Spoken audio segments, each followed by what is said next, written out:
everybody, thanks for joining us today. We're here in Chattanooga, Tennessee at Spraylock's office complex in studio number 11. 11? Yep. I thought we were in 34. No, we were in 34 for the last video, Okay. but we forgot to tell the folks that we were in 34. Got you. Must have been a crazing thing that I forgot. It must have been. What are we talking about on this video, Josh? Well, you know, as we're not in Kansas anymore, but we're going to talk about dust in the wind. You don't want your concrete to become dust in the wind, so let's talk about concrete dusting at the surface. Dusting concrete. Okay. Yeah, so what it is concrete that is experiencing dusting is really experiencing a weak surface. Right. So there are a lot of causes, or several causes for that. But I guarantee you, we may not notice it, but I guarantee you if you're married out there, your wives are going to notice it if you track that dust into the house. So it can be caused by a couple different things. It's going to be characterized by powdering under any kind of traffic. So that can be forklift traffic, foot traffic.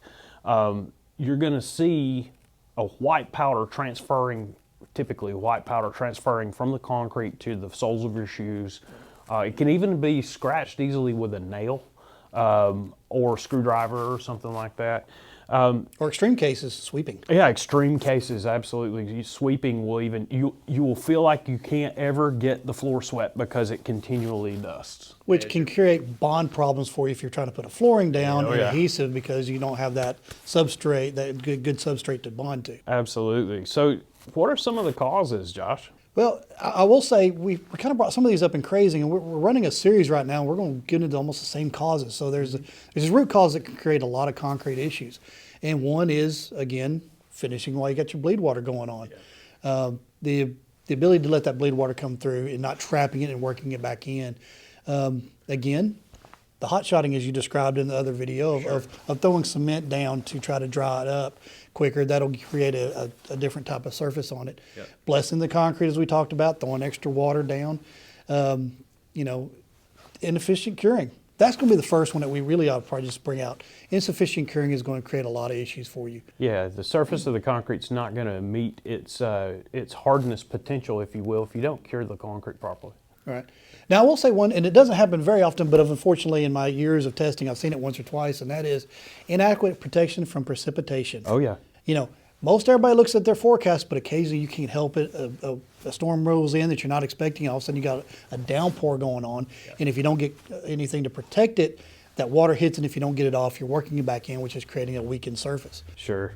And also, I do want to bring out that improper ventilation can also cause some dusting surfaces. Some of the worst dusting surfaces that I've ever seen on concrete have been because the concrete was placed in the wintertime, and the contractor thought that they would help the concrete by putting in a hydrocarbon-fueled, diesel-fueled, or kerosene heater in the area without any kind of ventilation to get the carbon monoxide that is being produced out of the room. And concrete surfaces, especially when they're brand new, are ready to react with carbon monoxide and carbon dioxide. So they will carbonate and they'll dust at that surface. So we really want to stress that if you're going to use any kind of a heater, it's got to be ventilated, and not just for the concrete's sake, but also for worker safety. You know. Well, I mean, but you got to think about it. It's cold weather, so they're trying to do cold weather concrete procedures and keep the area warm, so we get it. They're draping plastic or whatnot. Yep. But make sure that you are getting proper ventilation.